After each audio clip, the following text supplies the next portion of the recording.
একজন যোগ্য ব্যক্তিকে এই ঢাকা 5 আসনের জন্য আমি সমর্থন করলাম।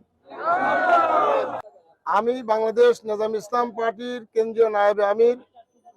আপনারা জানেন এই এলাকাতে আমি মনোনয়নপত্র দাখিল করে এবং বৈধ হয়েছি, এবং এই আসনটা ওপেন ছিল।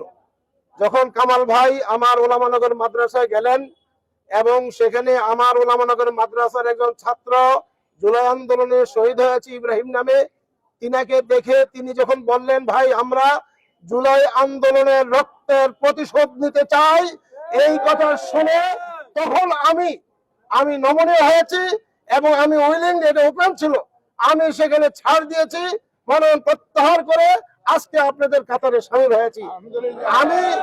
আমি আপনাদের থেকে জিজ্ঞাসা করতে চাই, আমাদের গতকালকে কওমি অঙ্গনের 6টা সংগঠন, বাংলাদেশ খেলাফত মজলিস, বাংলাদেশ নিজাম ইসলাম পার্টি এবং খেলাফত আন্দোলন, আমাদের আল বিলদান ফাউন্ডেশন, কমিউনিটি সংরক্ষণ কমিটি, তারপরে একটা ওলামা নাগরিক, আমরা সবগুলি আমার অফিসে আমি বসছি, তার থেকে আমরা অঙ্গীকার নিয়েছি যে এইবার আমাদের যে কোনো মূল্যে হোক এইখানেই যে আন্দোলনের রক্ত বেশি জ্বলেছে এবং এর প্রতিশোধ আমরা নেবই নেব। আপনাদেরকে কথা দিলাম, আমি এই 6-7 দলের লোকজনকে নিয়ে আসছি আপনাদের সাথে করে দিচ্ছি। এই বাংলাদেশ খেলাফত মজলিস, বাংলাদেশ নিজাম ইসলাম পার্টি, বাংলাদেশ খেলাফত আন্দোলন সবাইকে নিয়ে আসছি আপনাদের সাথে। একেবারে মানে শেষ মুহূর্ত পর্যন্ত আমরা কওমি অঙ্গন আছি এবং ইনশাআল্লাহ বিজিত হয়ে আমরা ঘরে ফিরবো ইনশাআল্লাহ।